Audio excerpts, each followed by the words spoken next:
ஓர் இலையின் தோற்றத்தில் உள்ள ஐம்பூதம். முப்பருநிலை இலக்கணம். உருகெழு நூலில் என்ன உள்ளது? ஓர் எளிய விளக்கம். செம்மை வெளியீட்டகத்திலிருந்து வெளிவர இருக்கும் உருகெழு நூல் குறித்து உரையாடுவோர் ஆசிரியர்கள் தேன்மொழி, நலன். அனைவருக்கும் வணக்கம். செம்மை வெளியீட்டகம் வெளியிட இருக்கும் உருகெழு நூல் எனும் நூலை அறிமுகப்படுத்தும் விருப்பத்துடன் இக்கலந்துரையாடல் நிகழ்கிறது. இந்நூலை உணர்ந்து பதிவு செய்தவர் ஆசான் மா. செந்தமிழன். கலந்து உரையாடுபவர்கள் செங்கலை வடிவியல் ஆசிரியர்கள் நலன் மற்றும் தேன்மொழி. உருகெழு நூல் நாம் பார்க்கும் அனைத்து முப்பருநிலை பொருட்களும் எவ்வாறு அமைகிறது எனும் கொள்கையை விளக்குகிறது. இந்நூல் செந்நூல், உருநூல், வலைநூல் மற்றும் கோல நூலை தன்னுடைய முந்து நூல்களாக கொண்டது. இது வடிவத்தின் தொடக்கமாகிய கோணம் எனும் நிலையிலிருந்து தொடங்கி முப்பரு நிலைகளை விளக்கி அதன் பிறகு நாம் பார்க்கும் இலைகளை உதாரணமாக கொண்டு அது எவ்வாறு அமைகிறது என்பதையும் விளக்குகிறது. இந்நூலின் உட்கருத்துக்களை ஆசிரியர் நலன் அவர்களுடன் கலந்து உரையாடலாம். வணக்கம் அண்ணா. வணக்கம்ப்பா.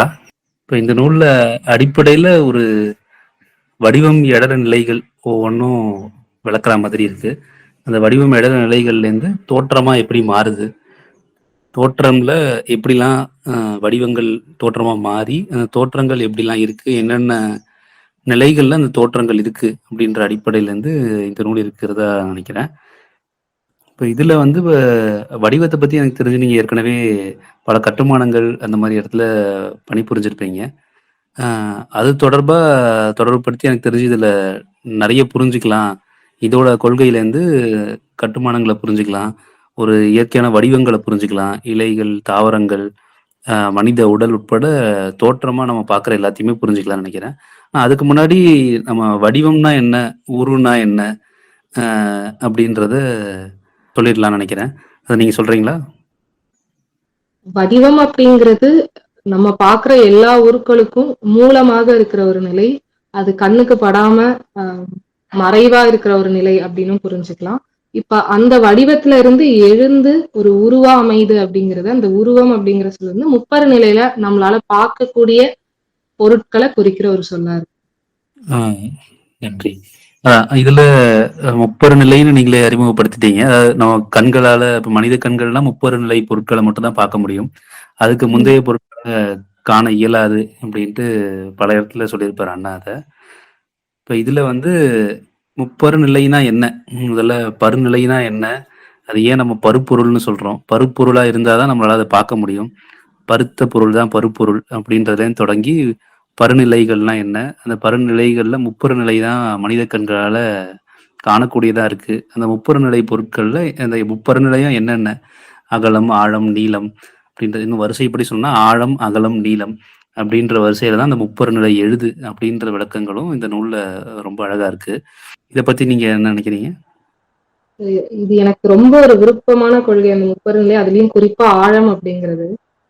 ஆழம் அப்படிங்கிறது ஒரு பொதுவா நம்ம சொல்லணும் அப்படின்னா, எளிமையா புரிஞ்சுக்க ஒரு விளக்கம்னா, இப்ப நம்மளுடைய தலையில வந்து ஒரு மூக்குல இருந்து அப்படியே பின்னாடி பின்மண்டைக்கு ஒரு நேர்கோடு போட்டோம் அப்படின்னா அது என்னவா இருக்கோ அததான் நம்ம வந்து பாக்குற பொருட்கள்ல ஆழம் அப்படின்னு சொல்றோம். ஆனா அப்படியே நம்ம அதுக்கு முன்னாடி அப்படின்னு ஆழத்துல இன்னும் ஆழ்ந்து போனோம் அப்படின்னா, ஒரு வரையறைகளுக்கு உட்படாம இருந்து ஆனா உட்படுறது போல ஒரு மாயை கொடுக்கறது தான் ஆழம் அப்படின்னு சொல்றோம். அதுக்கப்புறம் இருளே ஆழம் அப்படின்னு சொல்றோம். எப்படி இருள் இல்லாம எந்த இடமுமே இல்லையோ, ஒரு இருள்ல இருந்துதான் எல்லாமே பிறக்குதோ, அதே போல ஆழமும் இருளோட ஒரு நிலைதான். ஆழம் இல்லாத இடம் அப்படிங்கிறது எதுவுமே கிடையாது. ஆழத்துல இருந்துதான் முப்பரு நிலையோட அடுத்தடுத்த நிலைகளான அகலமும் நீளமும் அமையுது அப்படின்னு சொல்லி பார்க்கணும். இன்னொன்னு ஆழத்துக்குரிய இதுவா என்ன அப்படின்னா, அது வெறுமே ஒரு குறிப்பிட்ட முன்னாடி சொன்னது போலவே வரையறைக்கு அடங்காம ஒரு அண்டத்துல இருந்து இன்னொரு அண்டத்துக்கு பாயிர இயல்பு கொண்டது ஆழம். ஆழத்துடைய அடுத்த நிலையா அகலம் அமையுது, அதற்கு அடுத்து நீளம் அமையுது. புரியுது. நீங்க அண்டங்கள் போறது எப்படி ஒரு அண்டத்துல இருந்து இன்னொரு அண்டத்துக்கு போறது ஆழம் அப்படின்ற அளவுக்கு நீங்க சொல்றீங்க. அதே அளவா இன்னும் எளிமைப்படுத்தி சொல்லணும்னா, ஒரு கடலோ, இல்ல ஒரு கோளோ தனியா எடுத்துக்கிட்டோம்னா, அது எல்லாமே வந்து ஒரு ஆழத்தோட தான் நிலைக்குது அப்படின்றத நம்ம பார்க்கலாம். உதாரணத்துக்கு இப்ப கடல்னு எடுத்துக்கிட்டோம்னா, இப்ப கடலோட ஆழம் அப்படின்னு நம்ம புரிஞ்சுக்கணும்னா, நம்ம எளிதா புரிஞ்சுக்கலாம். ஒரு கடலுக்குன்னு ஒரு ஆழம் இருக்கு அப்படின்னு நம்ம புரிஞ்சுப்போம். ஆனா அந்த ஆழம் என்னது அப்படின்றத ஒரு அளவா சொல்லணும் அப்படின்னா, நம்ம அத கடினமா இருக்கும் அது. இது ஒரு அளவு வரைக்கும் போய் நம்ம பார்த்துட்டு, இதுதான் இதோட உச்சபட்ச ஆழமா இருக்க முடியும் அப்படின்ற மாரி நம்ம நெனைப்போம். ஆனா அதுதான் ஆழமா இருக்கும்னு சொல்ல முடியாது. அது பல ஆழங்கள கொண்டிருக்கும். ஒரு கடல்னு எடுத்துக்கிட்டோம்னா, உலகத்துல பல ஆழங்கள கொண்டிருக்கும். அந்த ஆழங்கள் வச்சு தான் அந்த கடலே இருக்கு. அது மாரி அந்த ஆழம்ன்றது வந்து ஆழத்தோட ஈர்ப்புனால தான் ஒரு வகையில கடலுக்கு அலைன்றதே இருக்கு. அந்த அலையோட ஒரு ஒரு துளி நீரையுமே அந்த ஆழம் உள்ள இழுத்துட்டு இருக்கு. அதே நேரம் அதோட விசைய புறந்தள்ளிட்டும் இருக்கு அப்படின்ற மாதிரி நம்ம எடுத்துக்கலாம் அத. அந்த ஆழம்ன்றதுக்கு அவ்வளவு ஒரு ஆற்றல் இருக்கு. அந்த ஆழம் தான் வந்து எல்லா இடத்துலயுமே வந்து நிலைச்சு இருக்கு. முதல் பருநிலையா இருக்கிற ஆழம் தான் இப்ப கடலுக்கு இருக்கட்டும், இல்ல ஒரு புவி அப்படின்னு எடுத்துக்கிட்டோம்னா, புவிக்கும் வந்து ஆழத்துல தான் புவியும் இருக்கு. அந்த ம். ஆழத்துலேருந்து தான் புவி வெளிப்பட்டுட்டு இருக்கு அப்படின்றதையும் நம்ம புரிஞ்சுக்கலாம். அதுலேருந்து கதிரவனுக்கும் ஒரு ஆழம் இருக்கு. இந்த ஆழங்கள்லாம் சேர்ந்து தான் வந்து பல பருப்பொருட்கள கட்டி வச்சிருக்கு அப்படின்றத நம்ம புரிஞ்சுக்கலாம்னு நினைக்கிறேன் இந்த இடத்துல. ம்.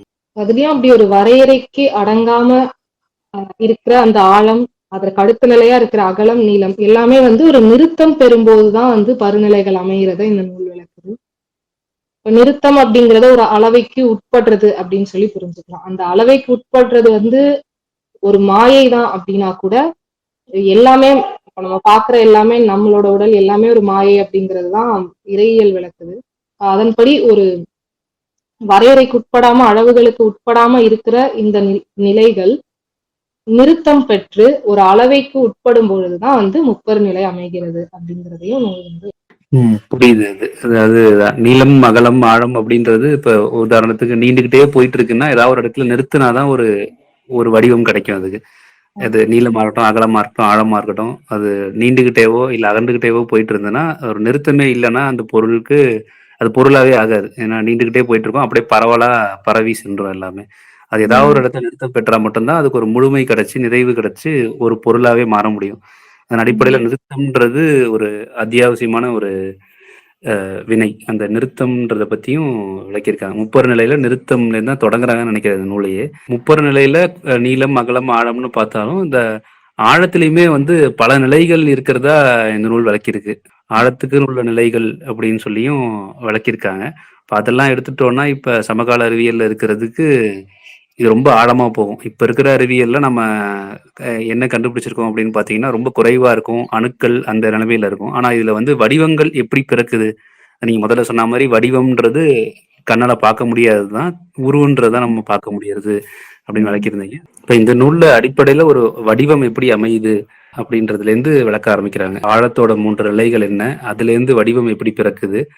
அந்த வடிவத்திலேருந்து அடுத்தடுத்த நிலைகள்ல உரு எப்படி தோன்றுது? அதாவது நம்ம பார்க்குற உரு வந்து எப்படி தோன்றுது? அப்படின்றது.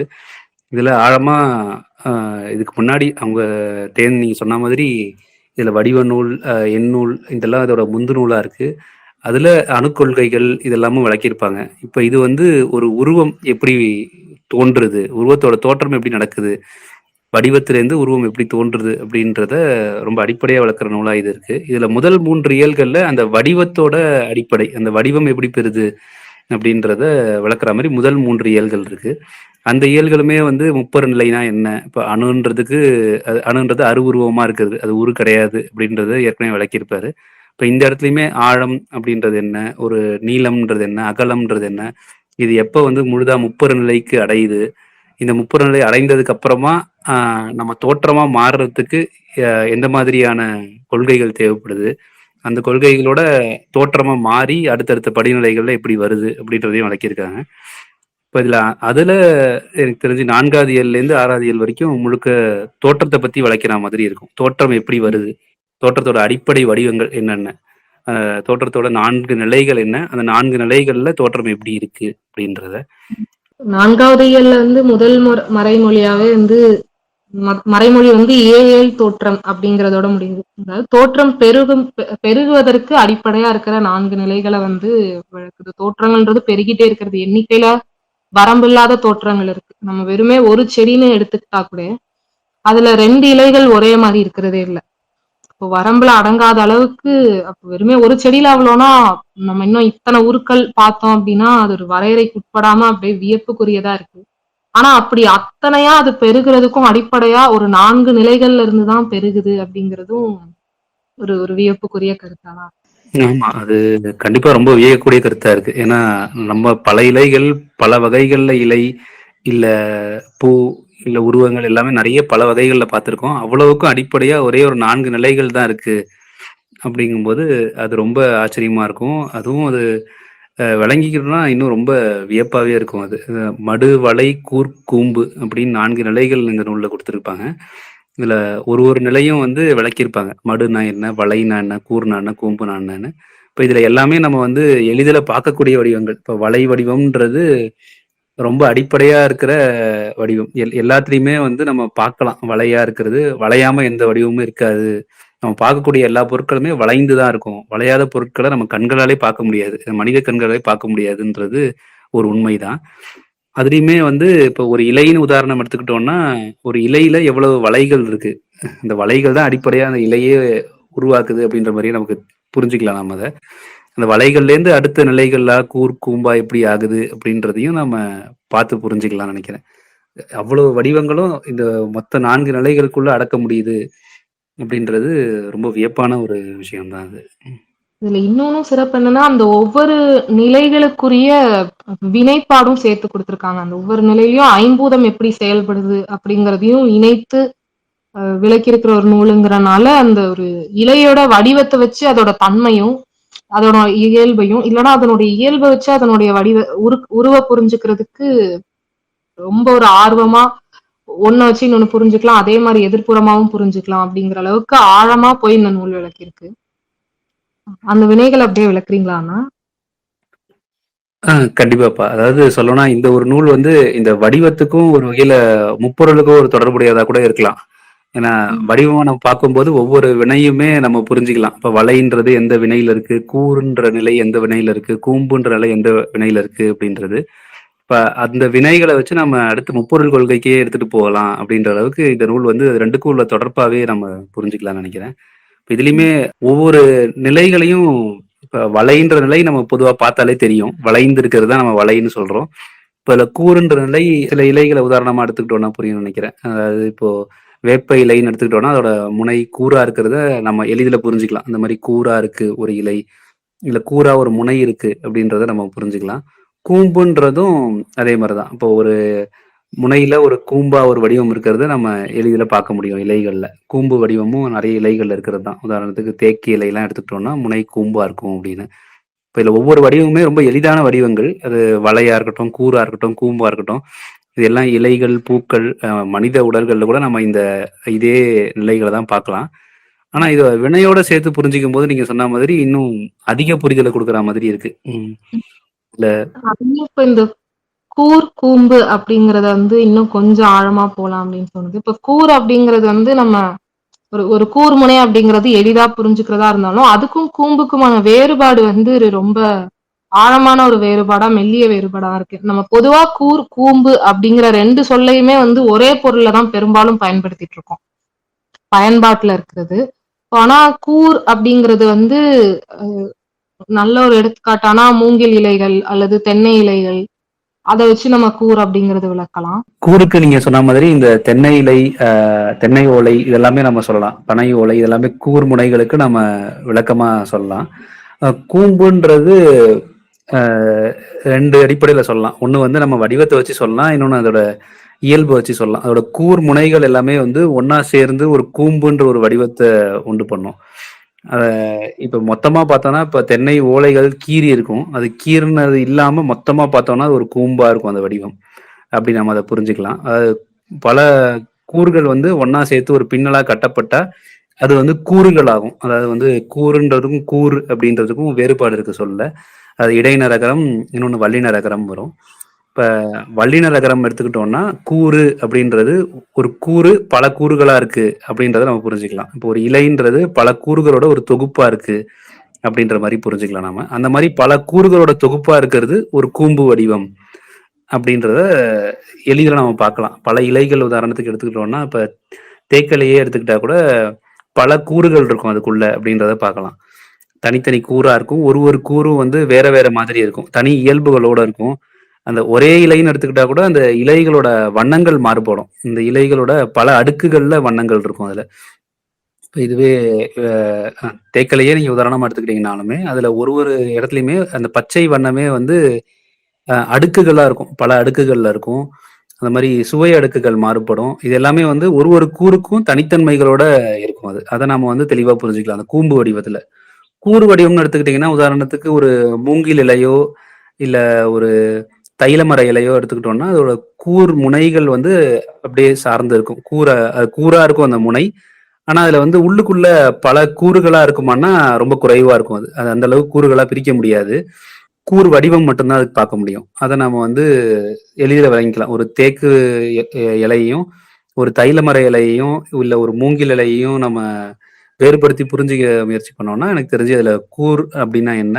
கூம்புனா என்ன? அப்டின்றத எளிதில விளங்கிக்கலாம்னு நெனைக்கிறேன். இப்ப கூம்பு வடிவ இலைகளுக்கு வந்து சுவை அடுக்குகள் இருக்கும் அப்படின்னு சொல்லி ஒரு கருத்து சொன்னீங்க. அது ஒவ்வொரு கூறுக்கும் வந்து ஒரு தனித்தன்மையும், வண்ணத்திலயும் தனித்தன்மை இருக்கும் அப்படின்னு சொன்னீங்க.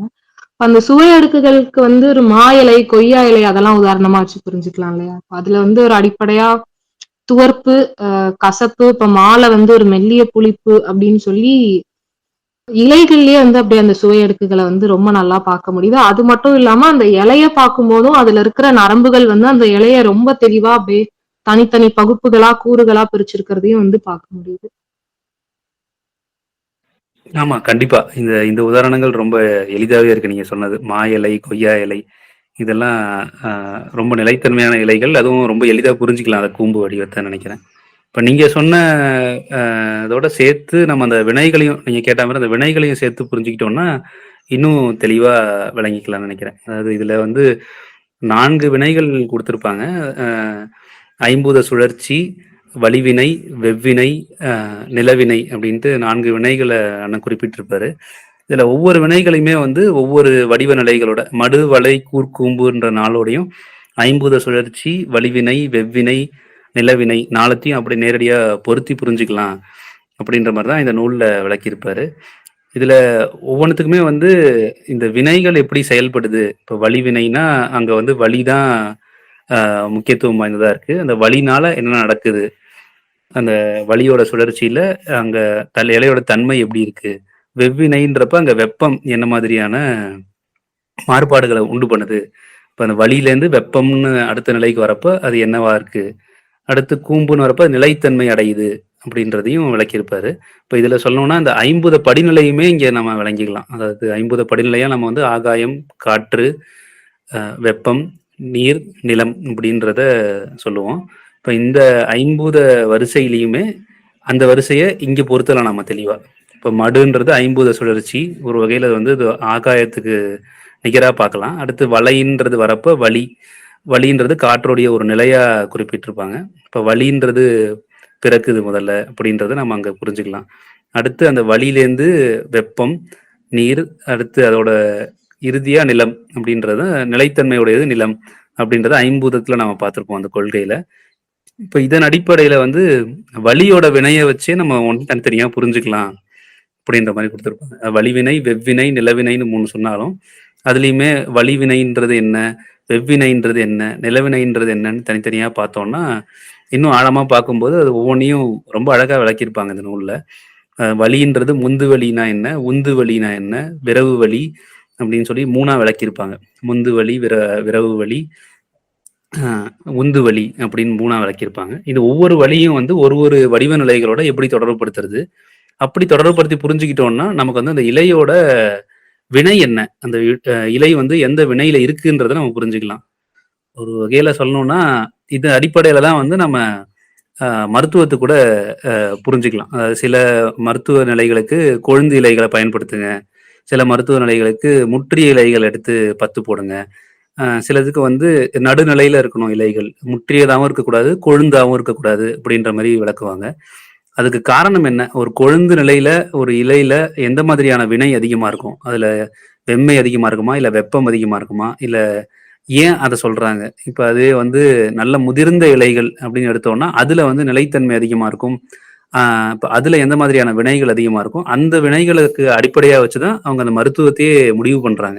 இப்ப எந்த இலைகள் எதுக்கு பயன்படுத்தலாம், எந்த மாதிரியான தன்மையில அந்த இலைகள் இருக்கு அப்படின்றத, இந்த வடிவக் கொள்கையும், அந்த வடிவக் கொள்கையில இருக்கிற அந்த இயல்பான வினைகள், அந்த இயல்பு வினைகள் என்ன அப்படின்றதையும் வச்சு நேரடியா தொடர்புபடுத்தலாம்னு நெனைக்கிறேன். அதன் அடிப்படையில தான் இத வந்து முப்பொருளோட ஒரு தொடர்ச்சியான நூலாவே இத நம்ம புரிஞ்சுக்கலாம். முப்பொருளோட எப்படி வடிவத்த தொடர்புபடுத்துறது அப்படிங்கிறத. இப்போ நம்ம இந்த 4 நிலைகள வந்து தனித்தனியா பார்த்தாலும், அது வந்து அப்படியே ஒன்றிணைந்து அடுத்தடுத்த நிலைகளா இருக்கிறது தான் அப்படிங்கிறது, இப்ப நீங்க சொன்ன விளக்கத்துல இருந்து நான் எடுத்துக்கிறேன். ஏன்னா, இப்ப துளிர் அப்படிங்கிற ஒரு மருத்துவத்துக்கு அத தனியா பயன்படுத்துறோம்னா, அதுல வந்து ஒரு ஒரு குறிப்பிட்ட வினை செயல்படுது. அப்ப அதுக்கு அடுத்து அது முற்றும் பொழுது அதனுடைய அதுக்கு ஒரு வினை மாற்றம் இருக்கு அப்படிங்கிறத நம்ம புரிஞ்சுக்கலாம். அப்போ ஒரு ஒரு ஒரு இலை வந்து துளிர்க்கும் பொழுது அந்த துளிர்க்கும் முந்து நிலையில அது மடு நிலையில இருக்கு. அதுக்கப்புறமா அதோட துளிர் நிகழும்போது அது ஒரு வளை நிலைக்கு வருது. அதுக்கப்புறமா கூர் நிகழுது. அப்புறம் ஒரு கூம்பு வடிவ இலை அப்படிங்கிறப்போ அது முழுக்க முற்றுவதற்கு முன்னாடி இந்த 3 நிலைகளையும் கடந்து தான் வந்திருக்கு அப்படின்னு புரிஞ்சுக்கலாம் இல்லையா? ஆமா. ரொம்ப அழகா சொன்னீங்க. அது எல்லா நிலையும் கடந்து தான் அடுத்தடுத்த நிலைக்கு போக முடியும் அப்படின்றத நம்ம அந்த இலையோட வளர்ச்சிய வச்சே ரொம்ப அழகா புரிஞ்சுக்கலாம். இதுலயும் நம்ம பார்த்துட்டு இருந்தோம்னு நினைக்கிறேன். ஏற்கனவே வகுப்புல கூட சில இதுல பார்த்துருக்கோம். ஒரு முருங்கை இலை அப்படின்னு எடுத்துக்கிட்டோம்னா, அது வளை நிலையில இருக்கு அப்படின்னு சொல்லுவோம். முருங்கை இலை பொதுவா பார்க்குறவங்களுக்கே தெரியும். அது வளைவா இருக்கும் முனையில. அதுல பெரிய அளவுல கூர்க்கும்பலா இருக்காது. ம். வளைன்றப்பவே அதுக்கான வினை வழிவினையா நூல்ல குறிப்பிட்டிருப்பாங்க. அப்படின்றப்ப அது வெம்மை மிகுதியா இருக்கும். அது வழிவினை அப்படிங்கிறப்ப அந்த முருங்கையோட தன்மை என்னன்றத நம்ம நேரடியா புரிஞ்சுக்கலாம் அந்த இலைய வச்சே. அ அது அவ்வளோ அழகா எளிதா நமக்கு புரிஞ்சிரும். இந்த இலை இப்படிதான் இருக்கு அப்படின்றத. இப்ப கூம்பு நிலை வடிவங்கள எட்டிய இலைகள்லாம் நிலைத்தன்மை அதிகமா இருக்கிறதையும் நம்ம இதிலேயே புரிஞ்சுக்கலாம். அதுக்கும் இது ஒரு வகையில வழிவகுக்கும். இப்ப முருங்கை இலை எடுத்தோம்னா அதுக்கு நிலைத்தன்மை ரொம்ப குறைவு. எளிதில உதிர்ந்துரும். அ ம். உடனே மாறுபட்டுரும். ம். பறிச்சு கொஞ்ச நேரத்திலேயே அப்படியே வாடிருது. இதுவே மா இலை வந்து நம்ம தோரணங்களா கட்டுறோம். அது ரொம்ப நாளுக்கு வாடாம இருக்கு. அப்படியே வாடினாலும் அதனுடைய வடிவ நிலைத்தன்மைய வந்து அப்படியே விட்டு தராம இருக்கு. இதுல இருந்து கூம்பு அப்படிங்கிறது நிலைத்தன்மை கொண்ட ஒரு வடிவம் அப்படிங்கிறது புரிஞ்சுக்கிறதும் எளிமையா இருக்கு. அப்ப அதற்குரிய வினை வந்து நிலவினை அப்படிங்கிறத பொருத்திக்கிறதும் இந்த உதாரணத்துல இருந்து எளிமையா இருக்கிறதா எனக்கு தோணுச்சு. ஆமாப்பா. கண்டிப்பா. இப்ப நம்ம பனை இலை, தென்னை இலை இதெல்லாம் வந்து காலங்காலமா கூரை போடுறதுக்கோ, இல்ல கூரை வேயறதுக்குலாம் பயன்படுத்துறோம்னா, அது அவ்வளோ நிலைத்தன்மையா இருக்கு. அந்த வினையில அது இருக்கிறனால தான் நம்ம பயன்படுத்த முடியுது அப்படின்றதையும் நம்ம நேரடியா புரிஞ்சுக்கலாம். அந்த பயன்பாட்டிலேயே வந்து அந்த நிலைத்தன்மை இருந்தா தான் பயன்படுத்த முடியும். அதனால தான் அந்த இலைகள நம்ம அதுக்கு பயன்படுத்தியிருக்கோம். மரபுல ம். நம்ம தென்னையும், பனையும் பயன்படுத்தியிருக்கோம். அது மாரி புல்ல மாறு கட்டுறதுக்கு, சீமாறு கட்டுறதுக்கு பயன்படுத்துறதா இருக்கட்டும். இந்த மாதிரி ஒரு ஒரு வகைமையும் அந்த புற்களையும், அந்த இலைகளையும் வந்து வடிவத்த வச்சு புரிஞ்சுகிட்டு, அதோட வினைகளையும் புரிஞ்சுகிட்டு, அடுத்தடுத்த பயன்பாட்டுக்கு அத எடுத்துட்டு போயிருக்காங்க அப்படின்றத புரிஞ்சுக்க முடியுதுன்னு நெனைக்கிறேன். ம். இதுல இன்னும் சொல்லணும்னா, இன்னும் சில இலைகள் கொஞ்சம் வித்தியாசமான இலைகளாவும் நம்ம எடுத்து பார்த்தோம்னா, அதையுமே வந்து இங்க குடுத்திருக்கிற வினைகள வச்சு விளைக்கலாம். உதாரணத்துக்கு ஆமணக்கு இலையோ, சுண்டைக்காய் இலையோ எடுத்தோம்னா, அது வந்து ஒரு விரலிக் கூம்பு வடிவத்துல இருக்கும். எனக்கு தெரிஞ்சு இலைகளோட வடிவங்கள்ல நீங்க நெறைய வகுப்பு எடுத்திருக்கீங்க. அத பத்தி நீங்க சொன்னீங்கன்னா நல்லா இருக்கும்னு நெனைக்கிறேன். பொதுவா விரலி கூம்பு அப்படிங்கிற வடிவம் வந்து ஒரு கை விரல்கள ஒத்து இருக்கிறது அப்படின்னு சொல்லி நம்ம புரிஞ்சுக்கலாம். இப்போ ஒரு இலை காம்புல இருந்து தொடங்குதுன்னா, அது அப்படியே வெளிய போறது, உள்ள வரதுமா இருந்து, அதுக்கப்புறம் அது முனையில ஒரு ஒரு கூம்பு வடிவத்துக்கு வருது அப்படின்னு சொல்லி நம்ம பார்க்கிறோம். அததான் விரலி கூம்புன்னு சொல்றோம். உதாரணத்துக்கு இன்னும் பப்பாளி இலைகள், ஆம், பருத்தி, செம்பருத்தி அல்லது செம்பருத்தி இலைகள் கிடையாது. ஆனா பருத்தி இலைகள். இது எல்லாமே வந்து விரலி கூம்பு வடிவத்துல அப்படின்னு சொல்லி நம்ம சொல்றோம். இப்ப இதுலயுமே வந்து பார்க்கும்பொழுது, இது ஒரு முற்றிலுமா புரிஞ்சுக்கும் போது அது ஒரு கூம்பு வடிவம் அப்படின்னு இருந்தாலும், இதுல வந்து மடுப்புள்ளிகள், அதாவது மடுநிலை இருக்கிறதையும் வந்து ரொம்ப இதா புரிஞ்சுக்க முடியுது. ஏன்னா ஒரு பொருள் அப்படி உள்ளேயும் வெளியவுமா வளையும் பொழுதே, அந்த வளையிற எல்லா நிலைகள்லயுமே வந்து மடு இருக்கு. மடுக்கு அடுத்த நிலையாதான் வளைவு இருக்கு. அப்ப மடுப்புள்ளிகள் தான் வளைக்குது அப்படிங்கிறதும் இந்த நூலோட பாடமா இருக்கும். இன்னும் பார்க்கும் பொழுது வளைதான் வந்து முதல் நிலை அப்படின்னு சொல்லுவோம். மடு முதல் நிலை. ஆனா மடு வந்து ஒரு கண்ணுக்கு தெரியாம எல்லா ஆழ நிலைகள் எல்லாமே மடு அப்படிங்கிறது கருத்து. இப்ப அதுக்கு அடுத்த நிலையா வந்து வளைதான் சொல்றோம். அப்ப ஒரு விதை வந்து முளைக்கும் பொழுது அது ஒரு மடு நிலையில இருந்து முளைக்குது. பெரும்பாலான விதைகள் முளைக்கும் போது அதனுடைய முதல் 2 இலைகள் வந்து முருங்கை இலைக்கு அப்படியே ஒத்த வடிவமா இருக்கும். எல்லா இலைகளும் கிடையாது அப்படின்னாலும் பெரும்பாலான இலைகள், ஒரு ஒரு புளிய விதை இல்ல இந்த கொடி வகைகள் எல்லாமே, காய்கறி விதைகள் பெரும்பாலும் அந்த முதல் 2 இலைகள் வந்து அப்படியே வளைய வடிவமா இருக்கு. அதுக்கு அடுத்துதான் வந்து அது வந்து ஒரு கூர் வடிவமா இருந்தாலும் கூம்பு வடிவமா இருந்தாலும் அது 3வது இலையிலயோ இல்ல அந்த நிலையில தான் அது வெளிப்படுது. இதுவும் இதோட வரிசையை புரிஞ்சுக்க வந்து ஒரு ரொம்ப எளிதான ஒரு அற்புதமான உதாரணமா இருக்கு. இப்ப இதுக்கு முந்து நூல்களுக்கும் இந்த நூலுக்கும் இருக்கிற சிறப்பா நான் பாக்குறதே வந்து, இதுக்கு முந்து நூல் எல்லாமே வந்து ஒரு மறைவா இருக்கிற கருத்துக்களை விளக்கிட்டே இருந்தது. நம்ம பார்க்க முடியாம ஒரு நம்ம பாக்குறதுக்கு முந்து நிலையில இருக்கிற அதுதான் அடிப்படை அப்படின்னாலும் அது புரிஞ்சுக்கிறதுக்கு ஒரு கடினமான நிலையில இருந்துட்டே இருந்தது, பார்க்க முடியல அப்படிங்கிறப்போ. இப்ப இந்த நூல்ல இருந்து உள்ள போக தொடங்கும் போது ஒரு வெளிப்பாட்டு நிலையில இருந்து நம்ம பார்க்கிற விஷயங்களோட பொருத்தி பொருத்தி புரிஞ்சுக்க முடியுது. அப்படி பொருத்தி பொருத்தி புரிஞ்சுட்டு இதுல இருந்து அடுத்தடுத்த நிலைக்கு உள்ள போகிறதுக்கும் வந்து ஒரு ரொம்ப ஒரு எளிமையான இடமா இது இருக்கு. ஆழமான பாடங்கள்னாலும் ரொம்ப எளிமையா புரிஞ்சுக்கிற விதத்துல இருக்கு அப்படிங்கிறது இந்த நூலுக்குரிய ஒரு சிறப்பா இருக்கு அப்படின்னு நான் பார்க்கிறேன். ஆமா, கண்டிப்பா. சொல்லணும்னா 6வது இயல்ல இந்த மொத்த 5 இயலோட தொகுப்பையும் அண்ணன் விளக்கியிருப்பாரு. அதுல ரொம்ப எளிதா வந்து எல்லா கருத்தையும் பொருத்துற மாதிரி இருக்கும். அதாவது இப்ப தோற்றமா நம்ம பார்க்குற இலைகளுக்கோ, இல்ல செடிகளுக்கோ, பூக்களுக்கோ நம்ம இதுவரைக்கும் கத்துக்கிட்ட எல்லாத்தையும் அதோட பொருத்தி பார்த்து கொஞ்சம் எளிதா விளங்கிக்கலாம். அது கருத்து நீங்க சொன்ன மாதிரி ரொம்ப செறிவா, ஆழமா இருந்தாலும், ஆனா நம்ம இதோட பொருத்தி பார்த்து இது ஒவ்வொருத்தோட வினைகள் என்ன? இது ஒவ்வொருத்தோட வடிவங்கள் என்ன? வடிவத்துக்கும் வினைக்குமான தொடர்பு என்ன? அப்படிங்கிறத இதிலிருந்து நம்ம ரொம்ப அழகா எளிதா புரிஞ்சுக்கலாம். ரொம்ப எளிமையா விளக்கின மாதிரி இருக்கும் இந்த 6வது இயல்ல. இப்ப அது தொடர்பா நம்ம அதான் 6வது இயல்ல சொல்லப்போனா இப்ப இத ஒரு அடுத்த நூலுக்கான தொடக்கம் கூட சொல்லலாம். தோற்றவியலின் தொடக்கம்ன்றது தான் 6வது இயலா இருக்கு இந்த நூல்ல.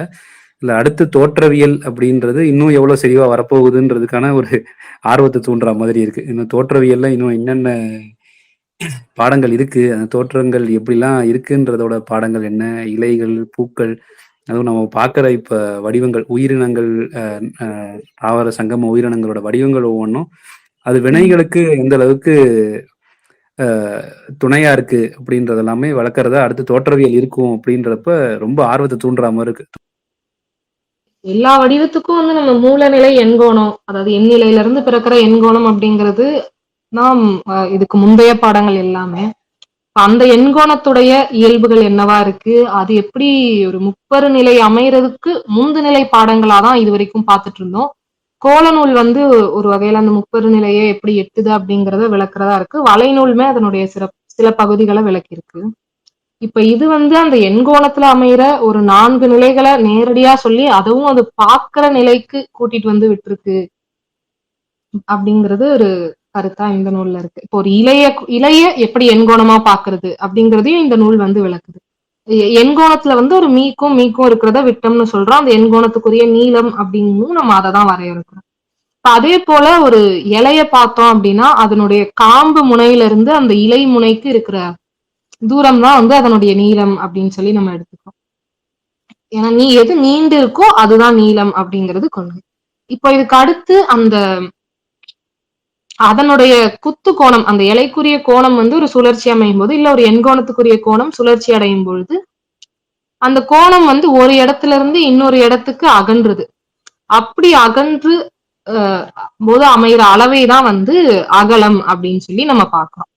இப்ப அந்த அகலம் ஒரு இலையில என்னவா இருக்கு அப்படின்னு பார்க்கும்போது அந்த நீளக்கோணம், நீளமா இருக்கிற கோணம் வந்து சுழற்சி அடையும் பொழுது அது அப்படியே என்ன அளவுல இருக்கோ அப்படியே சுழலாம ஒரு சுருங்கி சுழலுது அப்படிங்கிறதையும் அங்க புரிஞ்சுக்க முடியுது. ஏன்னா பெரும்பாலான இலைகள்ல வந்து நீளத்தை விட அகலம் வந்து குறைவாதான் இருக்கு. அப்போ அப்படி ஒரு இலையை எப்படி எண்கோணமா பாக்குறது, அந்த எண்கோணத்துல இருந்து இந்த இலை எப்படி வந்திருக்கு அப்படிங்கறதா இன்னும் ஒரு சரியான பார்வையா இருக்கும்னு நினைக்கிறேன், இலையில இருந்து எண்கோணத்தை பாக்குறத விட. இப்போ அப்படி வந்து இதுவரைக்கும் நம்ம கத்துக்கிட்ட செங்கலை வடிவில கத்துக்கிட்ட எல்லா பாடங்களையும் நேரடியா பாக்குற பொருட்கள்ல அப்படியே பொருத்தி பொருத்தி பாக்குறது வந்து ஒரு ரொம்ப மகிழ்ச்சிக்குரிய நிறைவான ஒரு விஷயமா இருக்கு. ஒருவேளை இத அளந்து பார்க்கும்போது கிடைச்ச வியப்பெல்லாம் சொல்லவே முடியாது. ஒரு இலைய எடுத்து அதோட நீளம் என்ன? அதோட அகலம் என்ன? அப்படின்னு அளந்து பார்த்துட்டு, அது ஒவ்வொன்னுத்துலயுமே இப்ப நம்ம தாவரங்கள் எல்லாமே இப்ப தமிழ்நாட்டுல இங்க வளர தாவரங்கள் நெறைய இதுக்கு நீங்க சொன்ன மாதிரி நீளத்தோட அகலம் குறுகி தான் இருக்கு. இப்ப அகலம் குறுகி இருக்குன்னா, அத நம்ம எப்படி புரிஞ்சுக்கலாம் அப்படின்றதுக்கு ஒரு தன்மைக்கு வரோம்ல. இந்த நூல வச்சு நம்ம அத ரொம்ப எளிதா புரிஞ்சுக்க முடியுது. நீளத்தோட அகலம் நெறைய இலைகள் நம்ம பார்க்கும்போது எல்லாமே 1க்கு 2 விகிதம்ல, இல்ல 1க்கு 3 விகிதம்ல இருக்கு. இல்ல அதிகமா இருக்கு. அகலம் எல்லாத்துக்குமே குறைவா இருக்கு. சில இலைகள் தவிர, இப்ப தாவர இலையில தாமரை இலை, அல்லி இலை இதெல்லாம் மட்டும் தான் வந்து நீளமும், அகலமும் கிட்டத்தட்ட சமமா இருக்கிற மாரி இருக்கு. ஆனா இது ரொம்ப வியப்பா இருக்கு. இந்த விகிதத்துல இவ்வளவு மாறுபாடுகள் இருக்கிறதுக்கும், அதோட வினைகள்ல இருக்கிற மாறுபாடுகளையும் அப்படியே ஒத்துப்போறத பார்க்கும்போது ரொம்ப வியப்பா இருக்கு. இதெல்லாம் இவ்வளோ நாளா பார்க்காம தவற விட்டுட்டோமே! ஒரு எளிதான இது நம்ம பார்த்தோம்னாலே தெரியுது அது. ஆனா இருந்தாலும் இந்த எளிய கணக்குகள், இந்த எளிய விகிதங்கள் கூட நமக்கு கண்ணுக்கு புலப்படாம இருக்கு அப்படின்றத நினைக்கும்போது கொஞ்சம் வருத்தமாவும் இருக்கும். ஆனா இப்ப இந்த நூல் வழியா அது எல்லாமே தெளிவடையும்போது ஒரு வியப்பும், ஒரு ஆர்வமும் அதிகமா இருக்கு. இன்னும் நெறைய இலைகள பார்க்கணும். அது எப்படி இருக்கு? அதோட தன்மை எப்படி இருக்கு? விகிதம் எப்படி இருக்கு? வினை எப்படி இருக்குன்னு புரிஞ்சுக்கணும் அப்படின்ற ஒரு ஆர்வம் அதிகமாற மாரி தான் எனக்கு தெரியுது. ம். ம். அதுலயுமே நம்ம இதுவரைக்கும் அது பெரும்பாலான இலைகள, செடிகள அப்படி ஒரு பயன்பாட்டு நோக்கோட மருந்துக்கோ, உணவுக்கோ அப்படின்னு பார்த்துட்டு கடந்துட்டோம். அது புரிஞ்சுக்க தொடங்கும் பொழுது வந்து ம் அந்த பயன்பாட்ட தாண்டி புரிஞ்சுக்கும் பொழுது, அது ஒரு வகையில இறைக்கு ரொம்ப நெருக்கமா கூட்டிட்டு போற மாரி இருக்கு. எல்லாமே இறையோட படைப்புகள் தான். அதுல நம்ம பயன்பாட்ட கடந்து பார்க்கும் பொழுது, அந்த புரிதலும், அந்த புரிதல்ன்றத தாண்டி புரியலனா கூட அந்த விருப்பமே வந்து வாழ்க்கைய நெறிப்படுத்துது. ஏன்னா, இறைய நோக்கி போறோம்னா, வாழ்க்கை நெறிப்படாம இருக்க வாய்ப்பே இல்ல. ஆ அந்த விருப்பத்தோட மாணவர்கள் எல்லாருமே ம் இன்னும் இந்த நூல்கள் எல்லாம் வந்து ஒரு ஆர்வமா படிக்கணும் அப்படிங்கிற ஒரு விருப்பம் எனக்கு இருக்கு. ஏன்னா இது வாழ்க்கைய நெறிப்படுத்துறது அப்படிங்கிறதும் ஒரு இதுனாலும், வெறுமே ஆனா அத மட்டும் நோக்கமா இல்லாம, கற்றல மட்டுமே விருப்பமா கொண்டு படிக்கும் பொழுது, அதனுடைய மகிழ்ச்சியே இன்றியமையாததா இருக்கு. ரொம்ப சரியா சொன்னீங்க. ஏன்னா பொதுவா நம்ம வளர்ந்த நிலைகள் எல்லாமே ஒரு நோக்கத்தோட தான் வளர்ந்திருப்போம். ஒண்ணு அறிவியல் நோக்கமா பார்க்கறது. இத எந்த ஆ, மருந்துக்கு பயன்படுத்தலாம்? இதுலேருந்து என்ன சாறு எடுக்கலாம்? இல்லன்னா இத எந்த மாட்டுக்கு புல்லாக்கலாம்? இத ஆட்டுக்கு புல்லாக்கலாமா? தீனியாக்கலாமா? இல்ல இந்த செடி வளர்ந்தா இது வந்து உயிர் காற்று அதிகமா தருமா? நச்சு காற்று அதிகமா தருமா? இந்த செடிய வளர்த்தா இது கொசுவ விரட்டுமா? இப்படிங்கிற மாரி தான் நம்ம பொதுவா பார்த்துக்கிட்டு இருக்கோம். இப்ப சமகாலத்துல. இதுக்கு என்ன நோக்கம் இருக்கு? எதுக்காக இந்த செடிய வளர்க்குறோம்? இந்த இலைய எதுக்காக வைக்கிறோம் நாம? இந்த இலைய இருக்கிறனால என்ன பயன்பாடு? இப்பல்லாம் கூட சொல்லணும்னா, மா இலை கட்டுறதுக்கு அப்படின்னா கூட, இதனால ஒரு நல்லது இருக்கு. அதனால கட்டுறோம். துளசி வீட்ல ஆ. வளர்க்கா அதனால ஒரு நல்லது இருக்கு. இதனால கட்டுறோன்ற ஒரு வளர்க்குறோன்ற ஒரு நோக்கத்துக்கு வந்துட்டாங்க. அதனாலயே எனக்கு தெரிஞ்சு இது எல்லாமே பார்க்காம விட்டுட்டோம்னு நெனைக்கிறேன். நீங்க சொன்ன மாதிரி அந்த நோக்கத்த எடுத்துட்டு, அதோட அழக பார்த்து வியக்கும்போது, நீங்க சொன்ன மாதிரி அந்த இறைநிலைய நோக்கி இட்டு செல்லுது. அதிலேருந்து நம்ம கிடைக்கிற கற்றல் அவ்வளவு அற்புதமா இருக்கு. ஒவ்வொன்னத்தையும் நெறைய கத்துக்க முடியுது அதிலிருந்து. அந்த கற்றல வச்சு நம்ம அ அடுத்து என்ன செய்யணும்? நம்ம என்ன வினைப்படணும், செயல்படணுன்றது வேற. ஆனா, நம்ம செயல்படுறதுக்காகவே ஒரு விஷயத்த பார்க்குறோம்.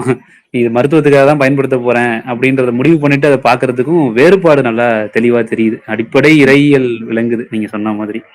ஒரு நோக்கம் வச்சு பார்க்கும்போது அத மட்டும் தான் புரிஞ்சுக்க முடியுது. இப்ப மருத்துவம் அதுக்காக இந்த இலைய புரிஞ்சுக்கணும். இல்ல வந்து ஒரு கட்டுமானம் கட்டுறதுக்காக இயற்கையோட கட்டுமானங்கள் எப்படி இருக்கு அப்படின்னு புரிஞ்சுக்கிறோம்னு போயிட்டா, அது மட்டும் தான் கண்ணுக்கு தெரியுது. அத தாண்டி மத்த எல்லாமே மறைக்கப்படுது. அப்படி ஒரு நோக்கமே இல்லாம, "உன்ன நான் புரிஞ்சுக்கிறேன். அவ்வளவுதான் விருப்பம்." அப்படின்னு போகும்பொழுது, அது அப்படியே தன்னுடைய மறைவுகள அவிழ்த்து காட்டுறது வந்து ரொம்ப நல்லாவே தெரியுது. ஏன்னா முன்னாடி அத நோக்கங்களோட ஒரு பார்த்துட்டு இருந்த சூழல்லயும் நம்ம இருந்திருக்கோம். இப்ப அதிலிருந்து அந்த நோக்கம் இல்லாம அத புரிஞ்சுக்கிற ஒரு நிலைக்கும் வந்திருக்கோன்றப்போ, அந்த வேறுபாடு வந்து ரொம்ப அற்புதமா இருக்கு. ஆமா. இதே நிலையில எனக்கு தெரிஞ்சு இந்த நூல எல்லாரும் பார்த்து புரிஞ்சுப்பாங்கன்னு நெனைக்கிறேன். ஏன்னா, இந்த நூல்ல இருக்கிற விளக்கங்கள் வடிவம் எப்படி எழுது அப்படின்றத தொடங்கி, அது தோற்றமா எப்படி மாறுது, அந்த தோற்றங்கள்ல இருக்கிற நீள, அகல, ஆழங்கள், வேறுபாடுகள், அதுல இருக்கிற விகிதங்கள், அதுல இருக்கிற வினைகள், இது எல்லாத்தையுமே தொடர்புபடுத்தி ரொம்ப செறிவா விளக்கியிருக்கிற ஒரு நூலா இருக்குது. அதனால இத நம்ம வந்து படிச்சு புரிஞ்சுக்கிட்டோம்னா, இன்னும் நெறைய புரிதல்கள் மேம்படும். கற்றல் நெறைய இருக்கும் அப்படின்னு நெனைக்கிறேன். இதுவும் ஒரு வகையில அடுத்து தோற்றவியல்ன்ற நூலுக்கான ஒரு தொடக்கமா இருக்குன்றதுனால, இன்னும் அந்த நூல்ல இன்னும் வேற என்னலாம் புரிஞ்சுக்க போறோம் அப்படின்றதுக்கு தெரிஞ்சுக்கிறதுக்கே இன்னும் விருப்பமா இருக்கு.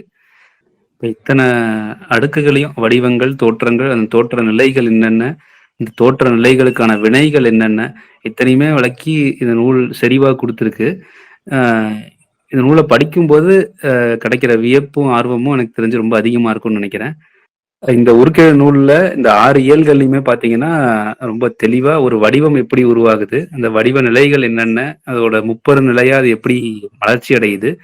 அதுக்கு அடுத்து சில இயல்கள்ல அந்த வடிவங்கள்லேருந்து தோற்றங்கள் எப்படி அமையுது? அதாவது ஒரு உருவா எப்படி ஆகுது அந்த வடிவங்கள்? அந்த உருவுல இருக்கிற அ நிலைகள் என்னென்ன? எந்தெந்த நிலைகள்னால அந்த உரு ஆக்கப்பட்டிருக்கு? அந்த ஒரு ஒரு நிலைக்குமான வினைகள் என்னென்ன? அந்த வினைகள வச்சுட்டு நாம எப்படி அந்த உருக்கள புரிஞ்சுக்கலாம்? அதுலேருந்து என்னென்ன கத்துக்கலாம்? அப்படின்றத ரொம்ப செறிவா இந்த உருக்கெழு நூல் விளக்கியிருக்கு. இப்ப இந்த நூல படிச்சோம்னா, அது எனக்கு தெரிஞ்சு ஒரு வகையில அடுத்த தோற்றவியல் நூலுக்கான ஒரு ஆர்வத்தையும் தூண்டுற மாதிரியான கருத்துக்களும் இந்த நூல்ல இருக்கு. இப்ப ரொம்ப செறிவா இந்த நூல் வந்து இந்த வடிவ நிலைகள் உருவாகிறது எப்படி? அந்த உருவாகுறதுக்கான வினைகள் என்னென்ன? அந்த நிலைகளுக்கான வினைகள் என்னென்ன? அப்படின்றத ரொம்ப செறிவா விளக்கியிருக்கு. அதுக்கு எடுத்துக்காட்டாவும் இலைகள், பூக்கள் இதெல்லாம் வரைபடங்கள்லாம் குடுத்து ரொம்ப எளிமையா விளக்கியிருக்கு. அதுவும் சொல்லணும்னா. இதுல வரைபடங்கள்ல நெறைய தேனும் ஈடுபட்டிருக்கீங்க நீங்க. இதுல பார்த்தீங்கன்னா, நெறைய வரைபடங்கள் கடல் ஆழத்துக்கானது, ஆழம்னா என்ன? நீளம்னா என்ன? அகலம்னா என்னன்றதுக்கான வரைபடங்களா இருக்கட்டும், இல்ல அ ஒரு பூமியோட ஆழம் என்ன? கதிரவனோட ஆழம் என்ன? அப்படின்றதுக்கான வரைபடங்களா இருக்கட்டும். அதேமாரி ஒரு இலையோட வரைபடம் குடுத்து, அது நீளம், அகலம் எப்படி நம்ம அதுல அளக்குறோம்? அதிலேருந்து நம்ம அந்த விகிதத்த எப்படி புரிஞ்சுக்கிறோம்? அந்த விகிதத்திலேருந்து அது என்ன வினையில இருக்குன்றத நம்ம எப்படி பார்க்கிறதுன்றதா இருக்கட்டும். இது எல்லாமே ரொம்ப செறிவா, அதோட எளிமையா வரைபடங்களோட, உதாரணங்களோட விளக்கியிருக்கிற ஒரு நூலா இருக்கு.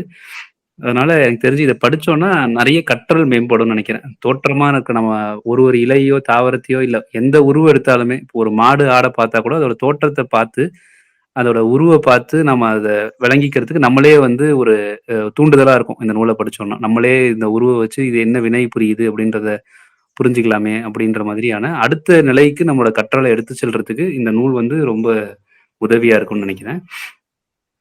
அதனால இந்த நூல் வந்ததும் இந்த பார்த்தோம்னா நமக்கு கற்றல் மேம்படும் அப்படின்றது தான் வந்து என்னுடைய ஒரு புரிதலா இருக்கு. இந்த உரையாடல கேட்ட அனைவருக்கும் நன்றி. நன்றிங்க.